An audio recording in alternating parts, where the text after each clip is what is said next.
Assalamualaikum warahmatullahi wabarakatuh. Alhamdulillahi rabbil alamin. Wassalatu wassalamu ala ashrafil mursalin nabiyina wa maulana Muhammadin wa ala alihi wa sahbihi ajma'in.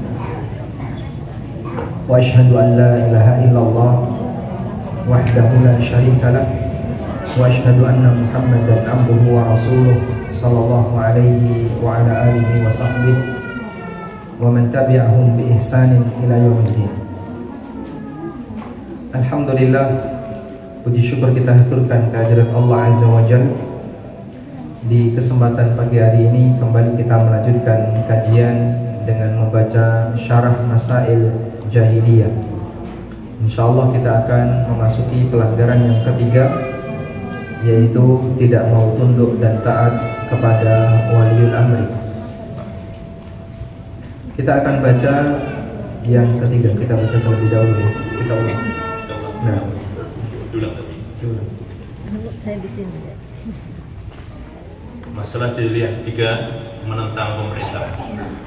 Menentang pemerintah dan tidak tunduk kepadanya adalah suatu yang utama bagi mereka masyarakat jahiliyah. Bahkan sebagian di antara mereka ada yang menjadikan sikap tersebut sebagai agama. Maka Nabi menentang mereka dalam masalah tersebut dan memerintahkan mereka untuk bersabar menghadapi kezaliman para penguasa dengan mendengar dan taat serta memberikan nasihat kepada mereka. Bahkan Nabi SAW bersikap keras dalam masalah ini sehingga menjelaskan dan mengulang-ulang tentangnya. Dan ketiga sikap yang beliau tegaskan inilah yang disebutkan dalam hadis yang tercantum dalam As-Sahih yang diriwayatkan dari beliau sallallahu alaihi wasallam. Yardalakum an ta'budu wa la tusyriku bihi syai'an wa an ta'tasimu bihablillahi jami'an wa an tanasahu man wallahu Allahu amrakum. Ya Allah meridhai bagi kalian, pertama, bahwa kalian beribadah hanya kepadanya dan kalian tidak mempersekutukan sesuatu pun dengannya. Kedua, kalian berpegang teguh pada tali Allah, agama Allah. Dan ketiga, kalian memberikan hak secara tulus nasihat kepada pemerintah yang kepada mereka Allah menyerahkan urusan kalian. Dan Imam Al-Bukhari rahimahullah meriwayatkan dari Ibnu Abbas radhiyallahu anhuma dari Nabi SAW, beliau bersabda, man kariha min amrihi syai'an falyasbir fa innahu man kharaja minas sultani shibran mata mitatan jahiliyah. Barang siapa yang membenci sesuatu sikap dan tindakan dari pemerintahnya, maka hendaklah dia bersabar, karena sesungguhnya siapa yang keluar dari ketaatan kepada pemerintah sejauh satu jengkal sekalipun, lalu dia mati, maka dia mati dengan kematian jahiliyah. Imam Al-Bukhari rahimahullah juga meriwayatkan dari Junadah bin Ubay, beliau berkata, dakhalna ala Ubadah bin Samit wa huwa marid, qulna aslahaqallahu hadith bihadisin yanfa'uka Allahu bihi sami'tahu minan nabiy sallallahu alaihi wasallam.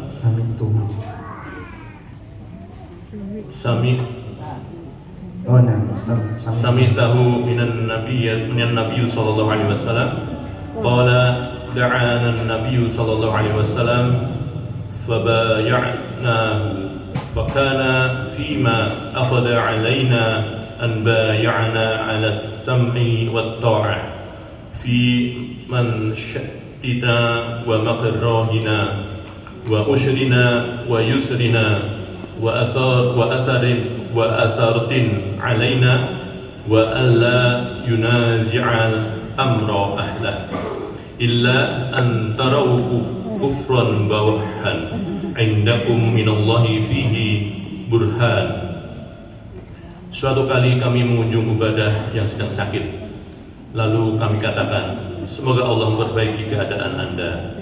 Sampaikanlah suatu hadis yang telah Anda dengar dari Rasulullah SAW yang telah mendatangkan manfaat bagi Anda.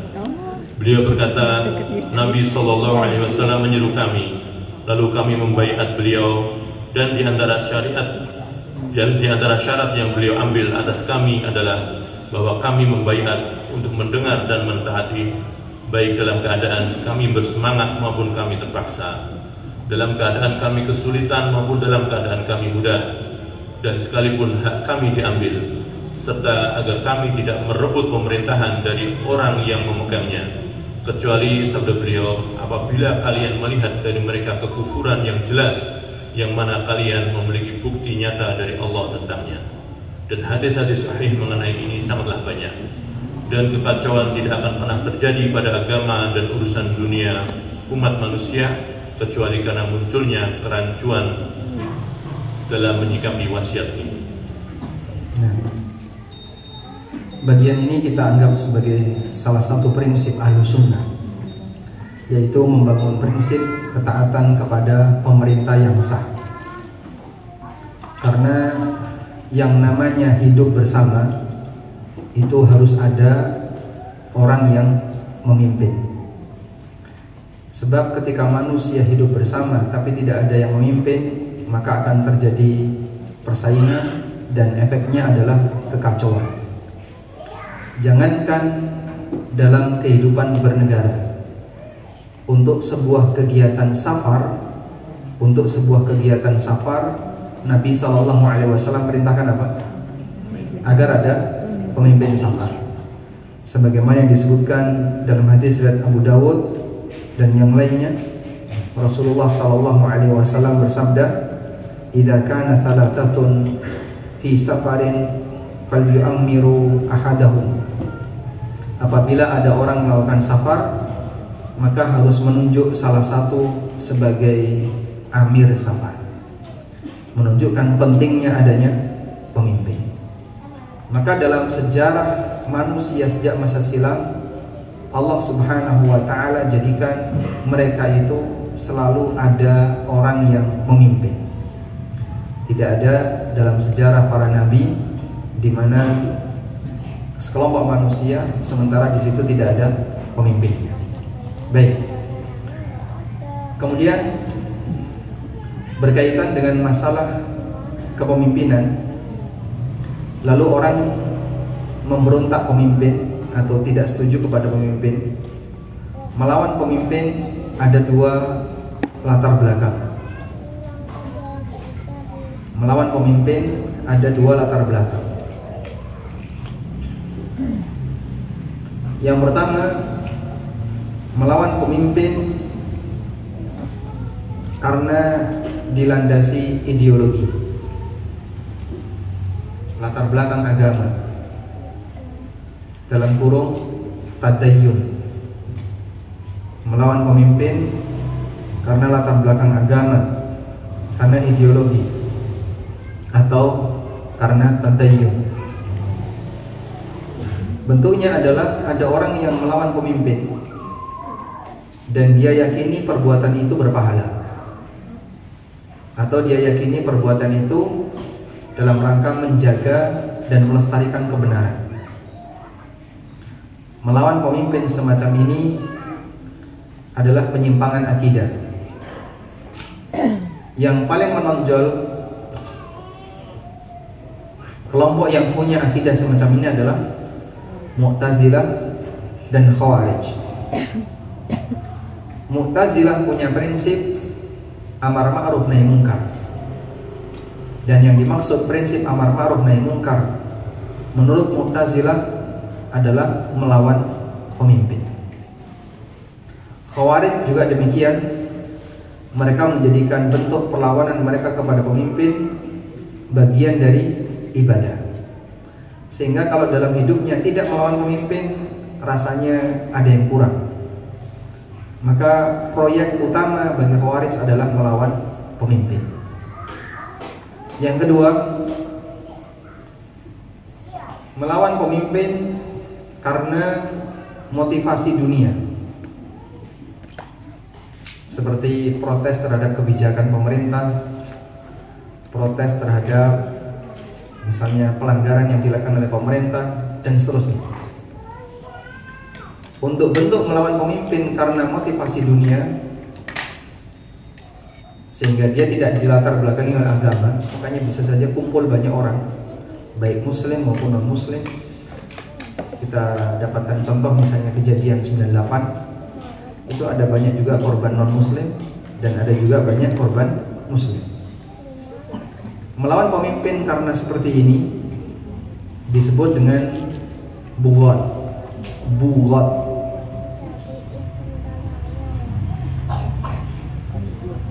Dan orang yang melakukan bughat tidak sampai pada tingkatan khawarij. Dia melanggar kesepakatan kaum muslimin, namun tidak sampai pada tingkatan khawarij. Baik. Kemudian berkaitan dengan melawan pemimpin karena latar belakang agama, ada satu catatan tambahan. Jika didasari karena ijtihad yang bisa diterima, jika didasari karena ijtihad yang bisa diterima, maka tidak disebut khawarij maupun bughat. Kita bisa memberikan beberapa contoh untuk tiga pembagian ini. Contoh melawan pemimpin karena alasan agama seperti yang dilakukan oleh Khawarij di zaman Ali bin Abi Thalib. Sampai mereka membunuh Ali itu dengan harapan dapat surga. Bayangin, membunuh sahabat tapi diniatkan untuk dapat surga. Yang kedua, contoh melawan pemimpin karena latar belakang agama tapi disebabkan karena ijtihad yang bisa diterima, seperti kejadian beberapa peperangan yang terjadi di antara kaum muslimin. Contohnya siapa? Perang Jamal dan perang Siffin.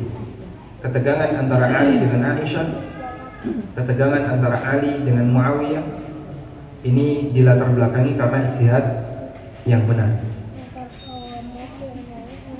Kemudian contoh bentuk bughat yang ketiga adalah perlakuan yang dilakukan oleh para demonstran di masa Utsman, di mana mereka datang untuk meminta Utsman agar mundur, tapi latar belakangnya karena motivasi dunia. Baik. Sehingga jika kita perhatikan bahwa semua tindakan melawan pemimpin hukumnya tidak diperbolehkan, meskipun itu didasari oleh ijtihad. Makanya para ulama mengatakan antara ijtihad Ali bin Abi Thalib dengan ijtihadnya Muawiyah lebih kuat ijtihadnya Ali. Meskipun kita mengakui kedua-duanya sama-sama berijtihad. Sebagaimana ijtihadnya Ali dengan ijtihadnya Aisyah lebih kuat Ali. Meskipun kita akui mereka semua adalah orang-orang soleh yang berhak untuk berijtihad. Namun yang namanya ijtihad ada dua kemungkinan. Kalau tidak benar, keliru, dan keliru di sini diampuni, sebab dia keliru bukan karena sengaja salah, tapi disebabkan karena keterbatasan kemampuan dia dalam mengenali kebenaran. Baik. Selanjutnya di sini disebutkan bahwa di antara praktek jahiliyah mereka melawan pemimpin wa yaj'aluhu dinan, dan mereka jadikan itu sebagai doktrin agama. Sehingga ketika mereka melakukan itu, mereka merasa dapat pahala. Bagian ini lebih berbahaya. Bayangin ketika ada orang melawan pemimpin, padahal itu adalah melawan aturan Islam, tapi diyakini itu berbahaya. Sehingga ada sebagian orang yang menimbulkan kekacauan di masyarakat, tapi dalam hatinya dia anggap itu sebagai ibadah. Fakhalafahumun Nabi sallallahu alaihi wasallam fi dzalika.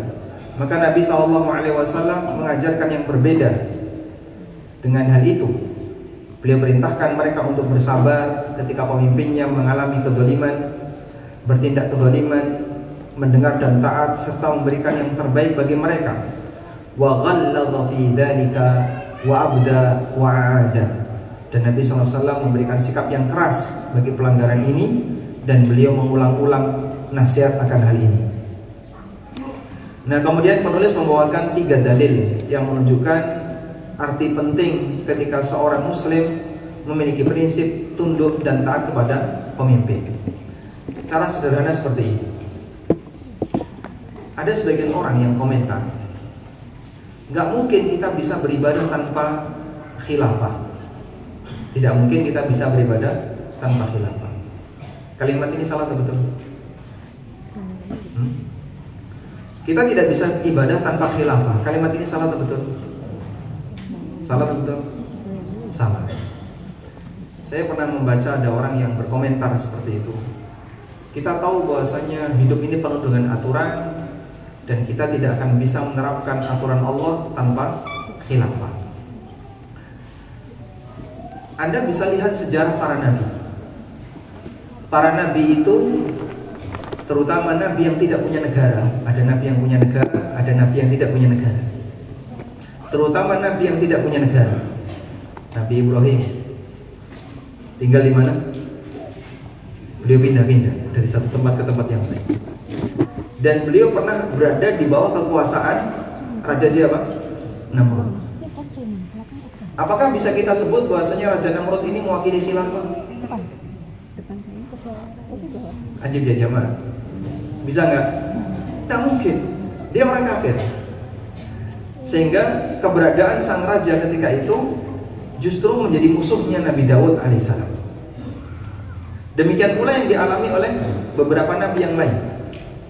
Nabi Musa alaihissalam ketika berada di Mesir, beliau berada di bawah kepemimpinan Firaun. Pertanyaannya, ketika para nabi ini berada di kekuasaan orang kafir, mereka beribadah kepada Allah atau tidak? Beribadah kepada Allah atau tidak? Beribadah. Nabi Muhammad SAW ketika beliau berada di Mekah, dan waktu itu beliau menjadi pemimpin negara. Apakah beliau sudah beribadah ketika itu? Sudah. Sehingga para nabi beribadah kepada Allah dalam posisi pemimpin mereka adalah pemimpin non-muslim. Allah Subhanahu wa ta'ala tidak mensyaratkan bahwa orang bernilai sah ibadahnya jika ada pemimpin yang muslim atau ada khalifah Islam. Baik. Oleh karena itu, tujuan besar kita bukan mewujudkan kekhalifan, tapi tujuan besar kita kembali kepada tujuan dasar kita diciptakan. Wa ma khalaqtul jinna wal insa illa liya'budun. Tidaklah aku ciptakan jin dan manusia kecuali agar mereka beribadah kepadaku. Sampai di sini semua kita sepakat. Baik. Dan untuk bisa ibadah, orang akan bisa melakukannya jika dalam situasi tenang.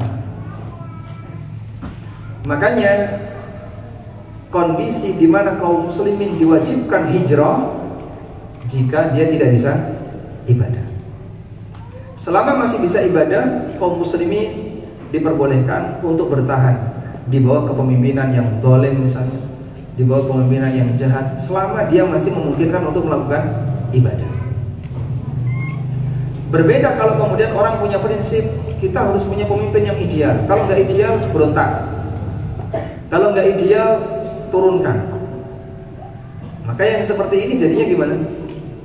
Kehidupan tidak akan pernah tenang.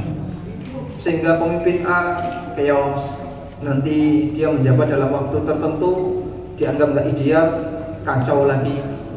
Sebab pergantian pemimpin itu pasti akan mengalami fase chaos.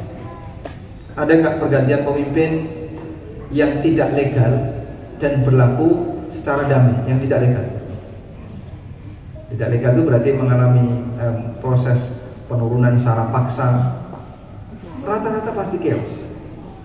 Tapi kalau legal, misalnya pergantian dari raja kepada putra mahkota, atau dipilih oleh majelis syura sesuai dengan prosedur yang berlaku, seperti ini tidak akan terjadi chaos. dia bisa mengalami pergantian tanpa ada kekacauan. Nah, ketika dalam situasi negara aman, lingkungan aman, kaum muslimin bisa belajar, bisa bekerja, bisa ibadah, bisa beraktivitas apapun tanpa gangguan. Sekarang Anda bisa lihat kondisi Suriah. Begitu negaranya kacau, maka mereka tidak bisa melaksanakan kajian. Sudah nggak ada lagi kajian. Jangankan mikir kajian, Pak, sekolah untuk anak saja juga nggak ada. Ketika negaranya kacau, terganggu perekonomian di masyarakat. Ketika negaranya kacau, mereka mau Jumatan sulit. Kumpul beberapa orang dalam satu tempat, ada yang ceramah, itu sensitif. Ini kalau yang ceramah nyinggung sedikit pemerintah, langsung mati, bisa mati di tempat. Jadi orang tidak akan bisa melaksanakan kegiatan agamanya ketika suasana kacau. Maka Nabi SAW banyak memberikan penekanan kepada masyarakat, kepada kaum muslimin, agar jadikan negaramu sebagai negara yang tenang dengan cara bangun komunikasi yang sinergi antara rakyat dengan pemimpin. Nah, karena yang dominan itu rakyat, maka rakyat yang dikasih penekanan. Artinya begini, ada sebagian orang yang berkomentar, kenapa sih mereka yang sunnah itu sering bilang taat kepada pemimpin, kok menguntungkan sekali bagi pemimpin?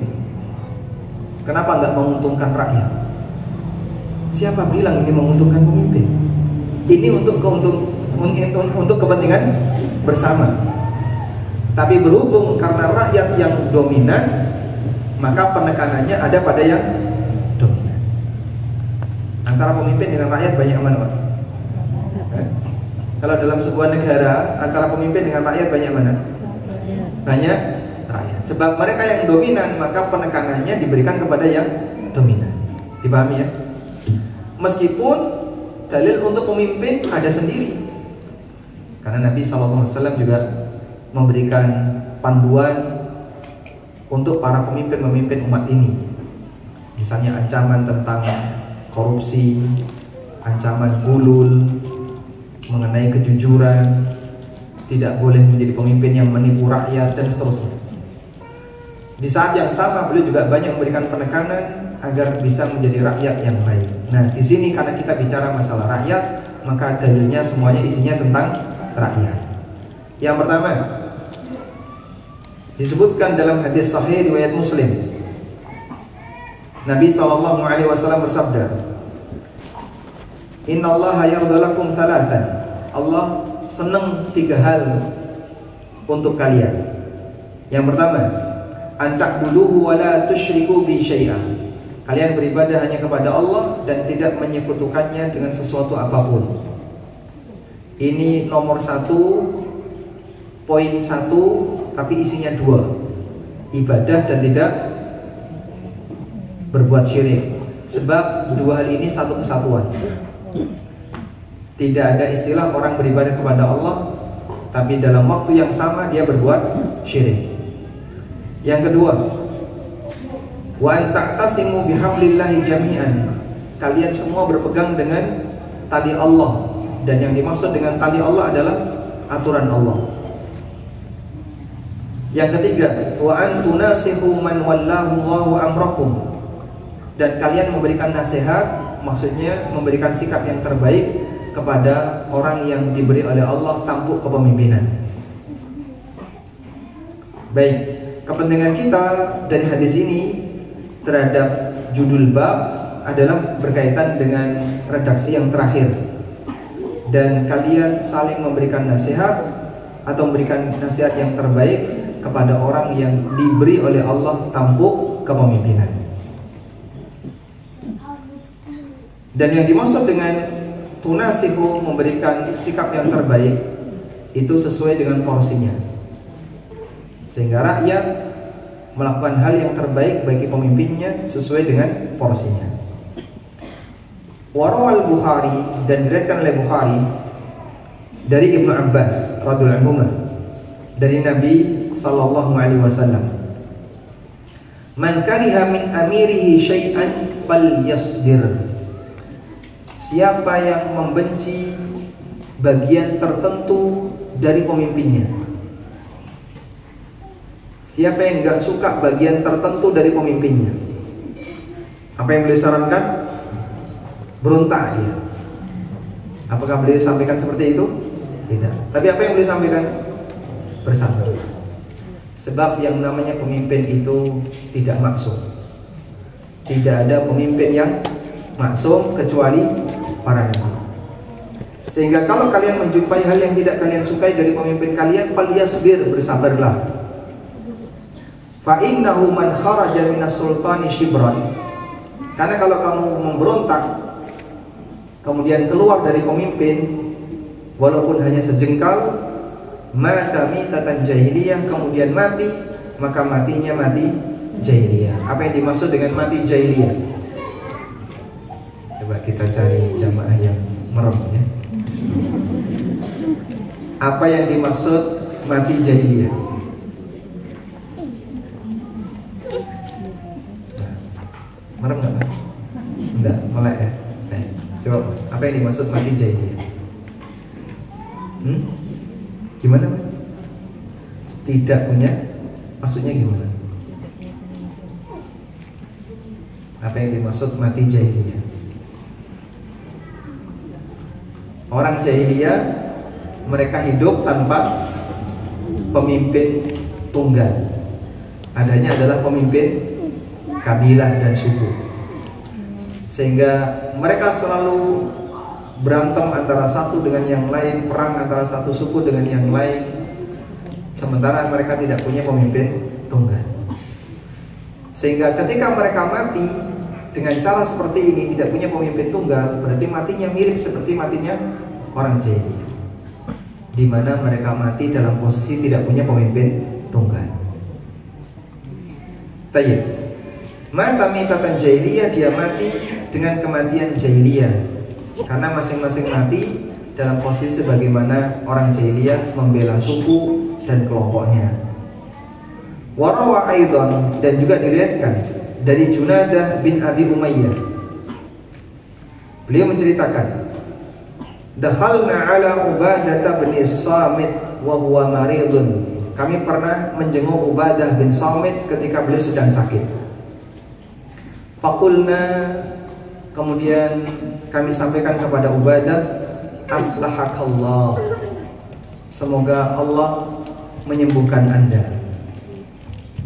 Doa menjenguk orang sakit, aslahakallah, semoga Allah menyembuhkan Anda. Nanti bisa ditiru ya. Bisa juga syafakallah atau la ba'sa tahurun insyaallah. Dan ada banyak redaksi doa yang seperti ini, tergantung konteksnya. Aslahakallah, semoga Allah memperbaiki Anda. Hadits bihaditsin, tolong sampaikan kepadaku sebuah hadis. Ini wong loro suruh ngajari. Ada Ubadah dalam posisi apa? Sakit. Tapi karena Junadah bin Abi Umayyah butuh hadis yang dimiliki oleh Ubadah, maka beliau minta kepada Ubadah, tolong sampaikan kepadaku hadis. Hadis bihaditsin yanfa'ukallahu bihi sami'tahu min Rasulillah sallallahu alaihi wasallam. Sampaikan satu hadis, semoga Allah memberikan manfaat bagimu dengan hadis ini yang pernah kau dengar dari Rasulullah sallallahu alaihi wasallam. Dari sini kita bisa lihat bagaimana cara tabi'in dapat hadis. Melalui apa? Mereka menemui para sahabat lalu minta hadis dari para sahabat. Kemudian Ubadah bin Samit mengatakan, qala, beliau mengatakan, da'ana an-nabiy sallallahu alaihi wasallam fabaya'na. Nabi sallallahu alaihi wasallam pernah memanggil kami, lalu beliau membaiat kami. Fakana fima akhadha alaina, di antara isi baiat yang beliau ambil dari kami, an baya'ana 'ala sam'i wa ta'ah. Beliau membaiat kami untuk mendengar dan taat, tunduk dan taat. Dan seperti ini cukup banyak dalam Al-Quran. Wasma'u wa ati'u, tunduklah dan taatlah kalian. Kepada siapa? Kepada pemimpin yang legal. Tunduklah dan taatlah kalian kepada pemimpin yang legal. Fi manshatina wa makrahina, baik ketika kita lagi semangat maupun ketika kita lagi gak suka. Lebih semangat kenapa? Karena pemimpinnya satu partai dengan kita. Sehingga ada orang kalau pemimpinnya satu kelompok, satu partai mau taat, tapi kalau beda partai nggak mau taat. Tidak bisa seperti itu. Fi manshatina wa makrahina, baik ketika kita sedang semangat maupun kita dalam posisi nggak suka. Saya nggak suka sama dia. Dia rival dari partai saya, lawan partai saya. Sehingga kita nggak suka sama dia. Meskipun kita dalam posisi tidak suka orang itu, tapi kita wajib melaksanakan atau kita wajib untuk tunduk dan taat kepadanya. Wa usrina wa yusrina, dalam posisi sulit maupun dalam posisi mudah. Wa atharatin alaina, juga ketika ada atharah alaina. Yang dimaksud atharah itu apa, Pak? Yang dimaksud atharah adalah pemimpin itu mementingkan dirinya sendiri, di mana dia menggunakan harta negara untuk apa? Untuk kepentingan pribadi, untuk kampanye, menggunakan harta negara untuk membeli aset atas nama pribadi, untuk kekayaan pribadi. Sampai pun terjadi demikian, Nabi SAW belum mengizinkan untuk melakukan pemberontakan. Wa alla nunazi'al amra ahlahu, dan kami tidak boleh merampas kepemimpinan dari pemiliknya kecuali satu keadaan, illa antarau kufran bawahan wa indakum minallahi fihi burhan, kecuali jika kau melihat ada kekufuran yang jelas dan kalian punya bukti di sisi Allah Subhanahu wa taala. Kalau kalian melihat ada kekufuran yang dilakukan oleh pemimpin dan kekufuran itu jelas, nggak ada takwil, silahkan dia dilengsarkan untuk digantikan pemimpin yang muslim. Wa indakum minallahi fihi burhan, dan kalian punya bukti di sisi Allah Subhanahu wa taala kalau pemimpin ini telah melakukan tindakan kekufuran. Sehingga kalau tidak punya bukti, tidak ada alasan untuk melengsarkan pemimpin dari haknya. Baik. Dan sekali lagi, ketaatan kepada pemimpin di sini tidak diharuskan dalam posisi kita punya khilafah Islamiyah. Wal ahaditsus sahihah, dan hadis-hadis sahih fi hadzal babi, dalam bab ini katsiratun, sangat banyak. Walam yaqa khalalun fi dinin nas, dan tidak terjadi kerancuan dalam masalah agama ataupun dalam masalah dunia disebabkan karena mereka nggak paham tentang masalah ini. Jadi rakyat tapi tidak paham tentang aturan jadi rakyat, sehingga isi kehidupannya adalah selalu bersih tegang dengan pemimpinnya. Dan itu termasuk di antara kesalahan besar yang tadi sudah kita sampaikan. Jika latar belakangnya karena agama, karena ideologi, berarti ini praktek yang menyimpang, sebagaimana yang dilakukan oleh Mu'tazilah dan siapa? Khawarij. Walhamdulillah. Baik, sekarang kita beralih ke pelanggaran yang keempat. Masalah jahiliyah keempat, taklid. Agama mereka, orang-orang jahiliyah dibangun di atas dasar-dasar, di mana yang paling besar di antaranya adalah taklid, yakni ikut-ikutan. Inilah kaidah prinsip beragama paling besar di kalangan semua orang-orang kafir, sejak dahulu hingga generasi yang datang belakangan. Sebagaimana Allah Ta'ala berfirman, wa kadzalika ma arsalna min qablika fi qaryatin min nadhir illa qala mutrafuha inna wajadna aba'ana ala ummatin wa inna ala atharihim muqtadun. Qala awwalau ji'tukum bi ahda mimma wajadtum alaihi aba'akum qalu inna bima ursiltum bihi kafirun.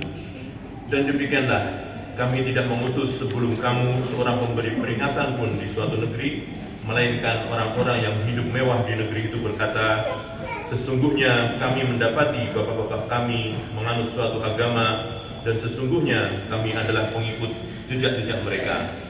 Rasul itu berkata, apakah kamu akan mengikutinya juga, sekalipun aku membawa agama yang lebih nyata, memberi petunjuk daripada apa yang kamu dapati bapak-bapakmu menganutnya? Mereka menjawab, sesungguhnya kami mengingkari agama yang kamu diutus untuk menyampaikannya. Quran Surat Az-Zukhruf ayat 23 hingga 24. Maka Allah Ta'ala memerintahkan mereka dengan firman-Nya, ittabi'u ma unzila ilaikum min rabbikum wa la tattabi'u min dunihi awliya qalilan ma tadhakkarun. Ikutilah apa yang diturunkan kepadamu dari Rabb-mu, dan janganlah kamu mengikuti pemimpin-pemimpin selainnya. Amat sedikitlah kamu mengambil pelajaran daripadanya. Quran Surat Al-A'raf ayat 3. Tayyib. Berkaitan dengan masalah taklid. Jadi hal yang aneh terjadi pada masyarakat jahiliyah. Mereka punya keyakinan bahwa mengikuti pemimpin itu kehinaan. Kenapa kita harus mengikuti pemimpin? Kenapa kita harus punya raja? Kita kan gengsi, kita punya harga diri, sehingga nggak perlu mengikuti kayak gitu. Itu bagi mereka. Di saat yang sama, mereka sangat taklid kepada ajaran nenek moyang. Mereka sangat taklid kepada ajaran nenek moyang. Sekarang coba kita lihat. Agama jahiliyah dibangun di atas beberapa prinsip.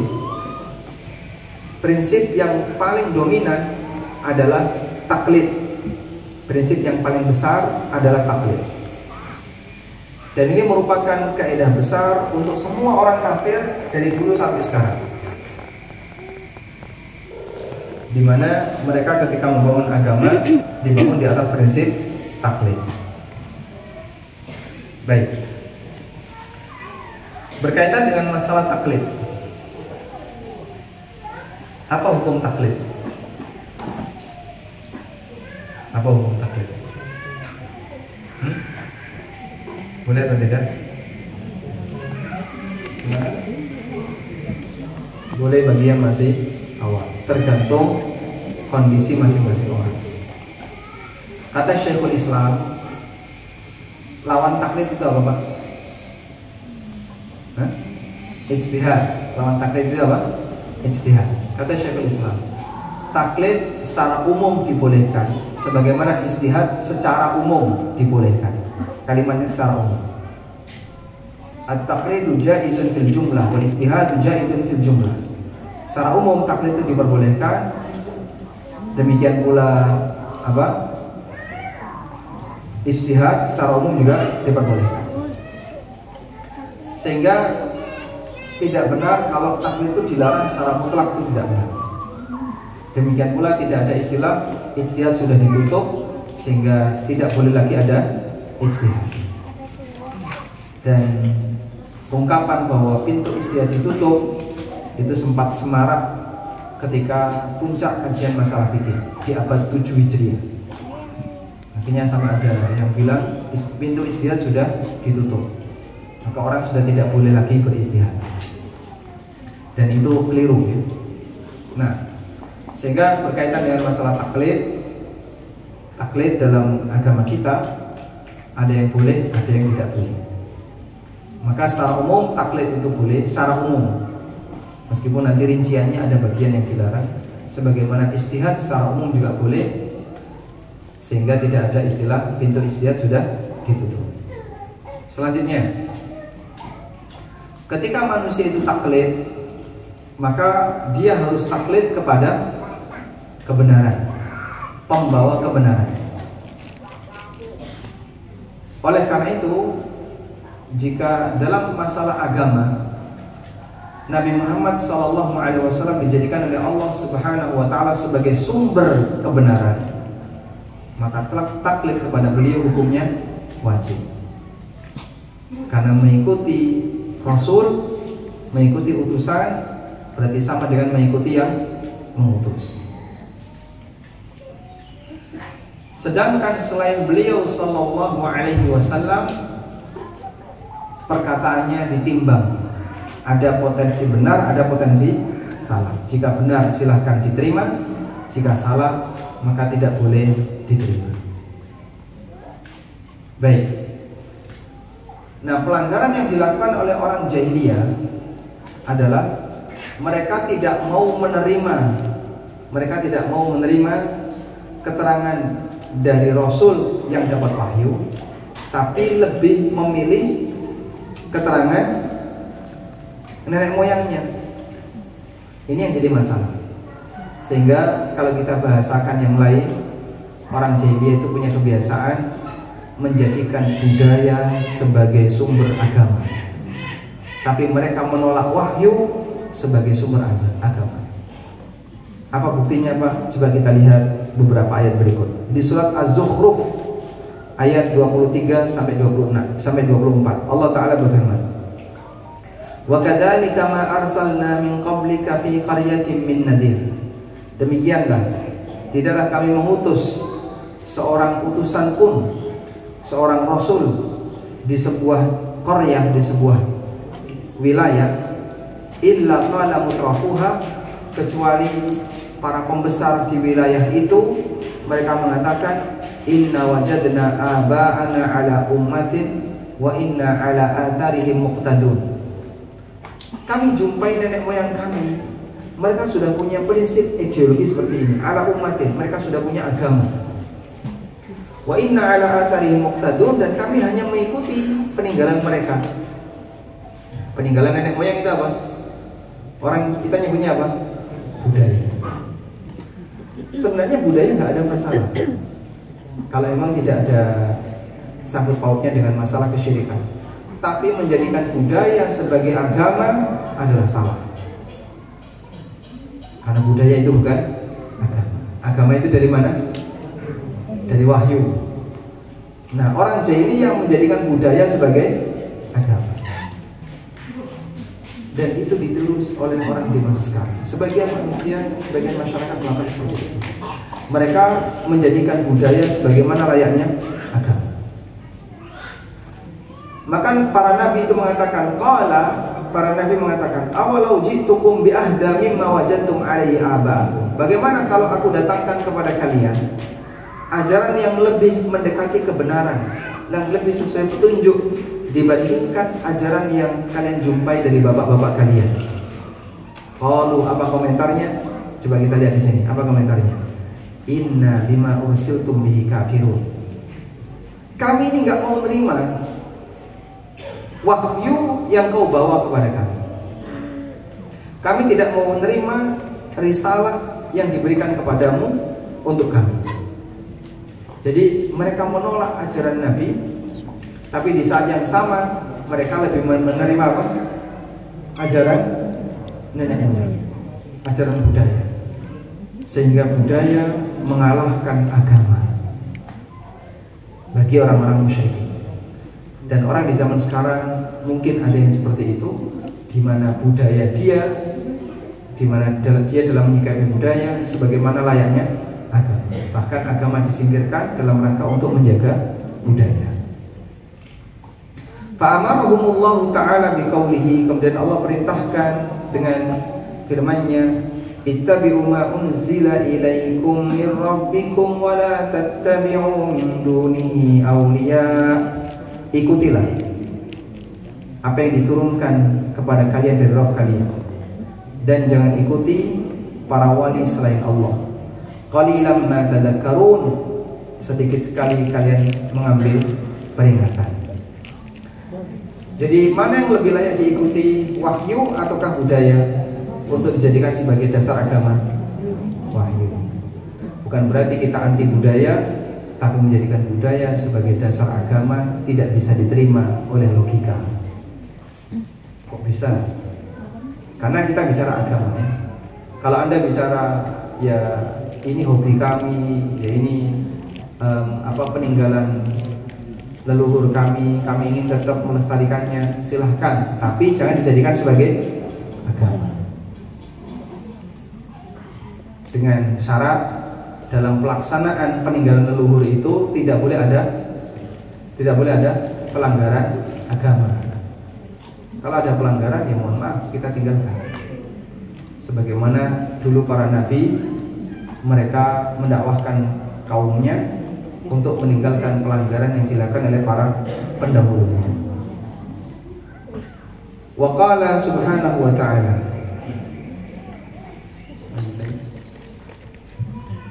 dan Allah Ta'ala berfirman, wa idza qila lahum ittabi'u ma anzalallahu qalu bal nattabi'u ma alfayna 'alaihi aba'ana awalau kana aba'uhum la ya'qiluna syai'an wa la yahtadun. Dan apabila dikatakan kepada mereka, ikutilah apa yang telah diturunkan Allah, mereka menjawab, tidak, tetapi kami hanya mengikuti apa yang telah kami dapati dari perbuatan nenek moyang kami. Apakah mereka akan mengikuti juga walaupun nenek moyang mereka itu tidak mengetahui suatu apapun dan tidak mendapat petunjuk? Surat Al-Baqarah ayat 170. Nah, Allah Subhanahu wa ta'ala menyebutkan di ayat yang lain, ketika mereka diminta untuk mengikuti wahyu, mereka bilang, tidak, kami nggak mau. Kami lebih memilih peninggalan leluhur. Awalau kana aba'uhum. Sekarang mari kita timbang. Kalian dengan leluhur kalian itu kan sama-sama nggak dapat wahyu. Kalian dengan leluhur kalian sama-sama tidak punya wahyu, sehingga mereka tidak tahu apa-apa tentang kebenaran. Mereka tidak dibimbing wahyu. Wala yahtadun, dan mereka juga tidak memiliki petunjuk karena mereka tidak dibimbing wahyu. Dan seperti ini selalu berpasangan.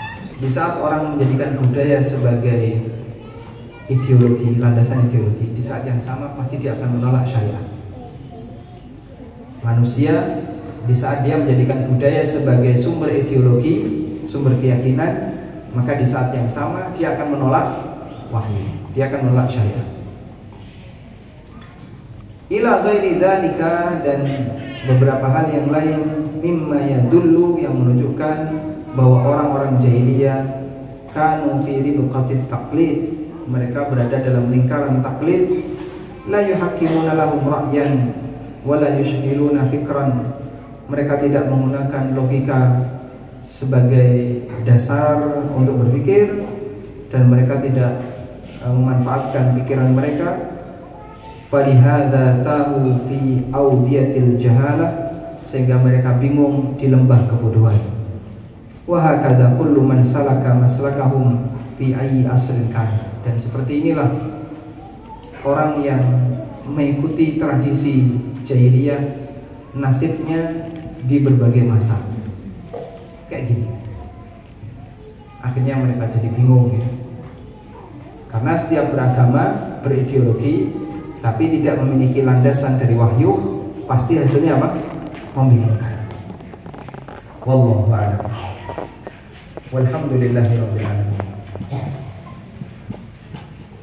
Baik, ada dua yang kita bahas ya, nomor 3 dan nomor 4. Insyaallah di pertemuan berikutnya kita akan membahas nomor 5. Pelanggaran yang kelima adalah terlalu tunduk dan taat kepada para ahli ibadah yang tidak berilmu.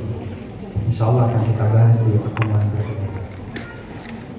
Wassallallahu ala nabiyyina Muhammadin wa ala alihi wa sahbihi wasallam. Insyaallah penjelasannya Ustaz. Kita masuk ke pertanyaan.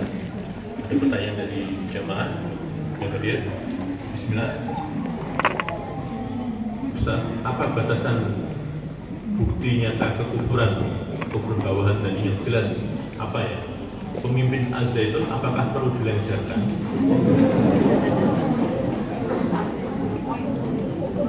Apa batas bukti kekufuran yang disebut oleh Nabi SAW? Illa antarau kufran bawahan, kecuali ketika kalian melihat ada kekufuran yang bawah. Kekufuran yang bawahan yang jelas adalah kekufuran, perbuatan kekufuran yang tidak tertutupi dengan syubhat. Kalau masih ada penutup syubhat, maka berarti belum bawah. belum kekufuran yang jelas. Misalnya ada orang yang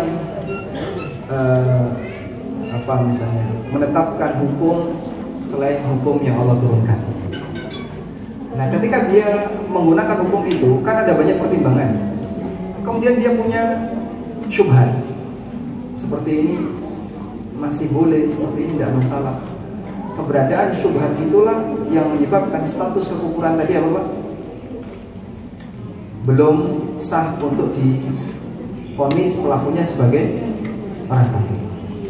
Maka dalam hal ini belum boleh untuk dilengsarkan karena dia punya takwil. Contoh yang lain misalnya, Al-Ma'mun tidak dikafirkan oleh Imam Ahmad, meskipun Al-Ma'mun memerintahkan rakyatnya untuk mengatakan Al-Quran makhluk. Karena Al-Ma'mun punya keyakinan Al-Quran makhluk didasari oleh syubhat. Posisi syubhat inilah yang menghalangi Al-Ma'mun keluar dari Islam. Dan makanya beliau tidak perintahkan Al-Ma'mun dilengsarkan. Yang kedua, bahwa kita punya bukti terhadap tindakan kekufuran itu. Bukti yang dimaksud adalah bukti perbuatan dan bukti dalil. Bukti yang dimaksud ada dua. Pertama apa? Perbuatan pelakunya. Saya punya bukti. Apa buktinya? A, B, C ini saksinya. Dia melihat pemimpin ini melakukan seperti ini. Saksinya A, B, C. Bahkan saksinya ada banyak. Nah, kalau sekian saksi ada banyak ini, kuat bahwasanya A, pemimpin A ini telah melakukan pelanggaran, maka dia punya burhan indallah. Yang kedua, dia punya dalil kalau perbuatan pemimpin ini melanggar, sehingga dia juga punya burhan dari Allah Subhanahu wa taala. Wa indakum minallahi fihi burhan, bisa maknanya adalah dia punya bukti atas perbuatan, atau makna yang kedua adalah dia punya bukti berupa dalil yang menghakimi perbuatan itu. Wallahu a'lam. Contohnya seperti apa Pak? Kekufuran yang bawah, yang jelas-jelas nyata. Misalnya pemimpin ikut melakukan sajen kepada selain Allah, menyembelih hewan kepada selain Allah, atau dia melakukan praktek kesyirikan yang lain, sujud kepada selain Allah, dan seterusnya. Dalam posisi ini kita bisa sebut si fulan telah melakukan tindakan kekufuran dan dia tahu itu kekufuran, kemudian sudah dikasih nasihat tapi tetap bertahan, artinya dia tidak punya syubhat. Maka dalam posisi ini berarti boleh kita nyatakan fulan telah keluar dari Islam, dan kaum muslimin di negara Islam tidak boleh dipimpin oleh kepala negara yang non muslim. Dengan alasan itulah boleh untuk diganti pemimpin. Tapi itu pun masih melihat jika ada dampak buruk yang besar. Pak, pergantian kepemimpinan ini nanti akan menimbulkan dampak buruk yang besar. Meskipun bisa jadi kita menang, tapi ada banyak orang yang meninggal, akan ada banyak korban, maka para ulama menyarankan sebaiknya tidak dilakukan. Baik. Dan seperti yang tadi kita sampaikan ya, semua proses pergantian pemimpin itu pasti diiringi dengan chaos, kecuali yang terjadi secara legal. Dan yang legal itu pun kadang masih banyak chaos. Kapan suasana negara jadi agak tegang? Musim pemilu, sehingga semuanya selalu waspada ketika ngomong tahan bicara, ini lagi tahun politik, tahan bicara, ini lagi tahun politik. Suasana itu selalu ada. Jadinya kita merasa nggak nyaman, tidak bisa begitu bebas dengan alasan tahun politik. Bahkan itu berimbas pada ekonomi, sehingga aktivitas bisnis yang dilakukan oleh seseorang kadang tidak lancar karena orang bilang tahun politik, musim pemilu, sehingga suasana ketegangan masih cukup dominan. Padahal negara ini sudah sepakat untuk melakukan itu, di mana proses kepemimpinan dipilih melalui proses pemilu. Wallahu a'lam. mohon penjelasan mengenai hadis yang kedua tadi mengenai barang siapa menunjuk pemerintah kemudian dia mati dalam keadaan mati jahiliyah, karena ada subhat yang menyatakan bahwa kematiannya adalah mati kafir. Ini beberapa kali sudah kita sampaikan ya. Ada sebagian kelompok yang mengatakan famata mitatan jahiliyah, dianggap bahwasanya mati jahiliyah di sini maknanya adalah mati kafir, dan ini tidak benar. Karena Khawarij itu memberontak siapa? Ya? Khulafaur Rasyidin yang keempat. Dan tidak ada pemimpin yang lebih baik dibandingkan Khulafaur Rasyidin. Tapi Ali bin Abi Thalib tidak mengkafirkan Ali. Sehingga ada orang yang bertanya kepada Ali tentang Khawarij. Orang yang paling dibenci Khawarij, Ali bin Abi Thalib. Orang yang menjadi sasaran paling dibenci Khawarij adalah sahabat siapa? Ali bin Abi Thalib. Ada yang tanya sama Ali, ahum munafikun, apakah Khawarij itu orang-orang munafik? Ali radhiyallahu anhu mengatakan, al-munafiqun la yadhkuruna Allah illa qalila wa idza qamu ila sholati qamu kusala. Orang munafik itu zikirnya dikit, dan kalau sholat malas-malasan. Khawarij tidak seperti itu. Mereka rajin membaca Quran, mereka rajin ibadah, dan tidak sebagaimana karakter munafik. Sehingga mereka bukan munafik. Lalu siapakah mereka? Faman hum, lalu siapakah mereka? Kemudian Ali bin Abi Thalib mengatakan, hum ikhwanuna alladziina baghaw alaina. Jawaban itu sampai sekarang dipakai oleh para ulama ketika menghakimi orang yang berstatus Khawarij. Hum ikhwanuna alladziina baghaw alaina. Mereka adalah saudara-saudara kita yang bertindak dolim kepada kita. Sehingga Khawarij, kata Ali, tingkatannya adalah saudara kita, maksudnya sama muslim yang bertindak dolim. Maka sebatas melakukan pemberontakan dan mati dalam posisi belum bertobat, tidak sampai pada tingkatan kafir. Wallahu a'lam. Walhamdulillahirabbil alamin. Demikian yang bisa kita bahas, semoga bermanfaat. Wassallallahu ala nabiyyina Muhammadin wa ala alihi wa sahbihi wa sallam. Wa akhiru da'wana alhamdulillahirabbil alamin. Wassalamualaikum warahmatullahi wabarakatuh.